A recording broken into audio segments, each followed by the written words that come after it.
Hello viewers, আসসালামু আলাইকুম। কেমন আছেন সবাই? আশা করি ভালো আছেন। আপনাদের সামনে আজ আরেকটি নতুন বিষয় নিয়ে উপস্থিত হলাম। বিষয়টি হচ্ছে সরকারি কর্মকর্তা কর্মচারীদের মর্গ ভাতা নিয়ে নতুন তথ্য জানালেন জনপ্রশাসন সচিব। চলুন এ বিষয়ে বিস্তারিত জেনে নেওয়া যাক।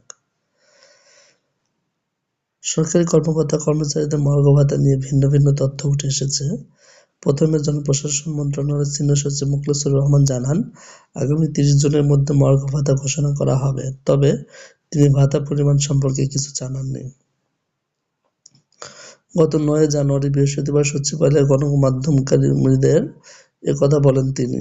পরে অবশ্য অর্থ উপদেষ্টা সালাউদ্দিন আহমেদ দেন অন্য তথ্য। গত ২৮ জানুয়ারি মঙ্গলবার সচিবালয়ে তিনি বলেন, সরকারি কর্মকর্তা কর্মচারীদের মর্গ ভাতা দেওয়ার বিষয়ে কে ঘোষণা দিয়েছে আমি জানি না।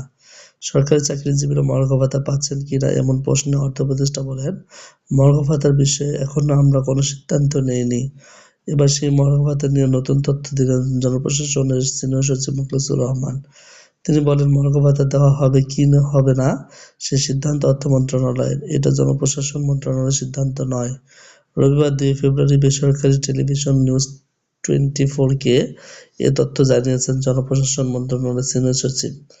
তিনি বলেছেন, অর্থ মন্ত্রণালয় যেটা বলবে সেটা সরকারের কথা, এটার জন্য অপেক্ষা করেন।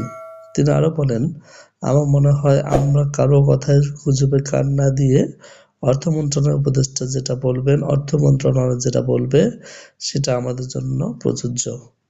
এছাড়া ৪ বিভাগকে ৪টি প্রদেশের সুপারিশ করেছে জনপ্রশাসন কমিশন।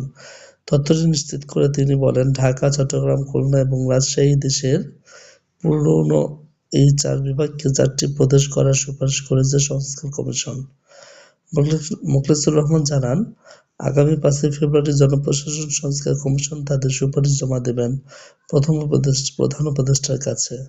তিনি এও জানিয়েছেন, ১৮২ পৃষ্ঠার সুপারিশে এটি জনবান্ধব জনপ্রশাসন তৈরির বিষয়গুলোকে গুরুত্ব দেওয়া হয়েছে। হ্যালো ভিউয়ার্স, আপনারা যদি আমাদের চ্যানেল নতুন হয়ে থাকেন চ্যানেলটি সাবস্ক্রাইব করে পাশে বেল আইকনটি বাজিয়ে দিন।